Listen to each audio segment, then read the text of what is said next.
নমস্কাৰ। আজি আমি শ্ৰীকৃষ্ণ সেৱা মিত্ৰৰ সেৱকসকলক লগত লৈ দৰং জিলাৰ মঙলদৈৰ মোৱামৰী চাপৰিত ব্ৰহ্মপুত্ৰ সমবায় সমিতিৰ কিছুসংখ্যক লোকক, বানত আবদ্ধ কিছুসংখ্যক লোকক আমি গৈ নিজৰ সাধ্য অনুসৰি খাদ্য সামগ্ৰী যোগান ধৰোঁ। আৰু আমাৰ সেৱকসকল আছিল আমাৰ লগত দীনেশ ডেকা, পংকজ ডেকা, ভাস্কৰ দাস, কন্দৰ্প ডেকা আৰু দীপজ্যোতি ডেকাই গৈ নাৱেৰে গৈ মানুহসকলক আমি খোৱা খাদ্য সামগ্ৰী যোগান ধৰোঁ। লগতে অঞ্চলটোৰ বানাক্ৰান্ত ৰাইজৰ মনৰ ভাৱ বুজ লওঁ।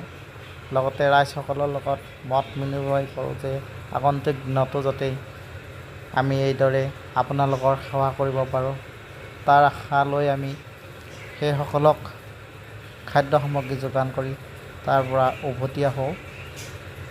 আৰু আমাৰ এই যাত্ৰাত সংগ দিয়ে মোৱামৰী চাপৰিৰে 3জন তাৰে স্থানীয় বাসিন্দা, আৰু তেওঁলোককো এই হিচাপতে আমি আমাৰ ফালৰ পৰা ধন্যবাদ জ্ঞাপন কৰিছোঁ।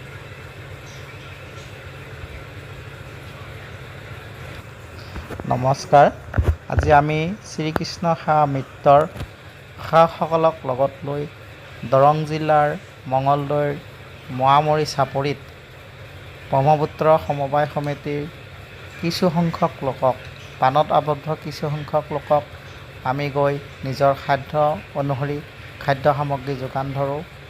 আৰু আমাৰ সেৱকসকল আছিল আমাৰ লগত দীনেশ ডেকা, পংকজ ডেকা, ভাস্কৰ দাস, কন্দৰ্প ডেকা আৰু দীপজ্যোতি ডেকাই গৈ নাৱেৰে গৈ মানুহসকলক আমি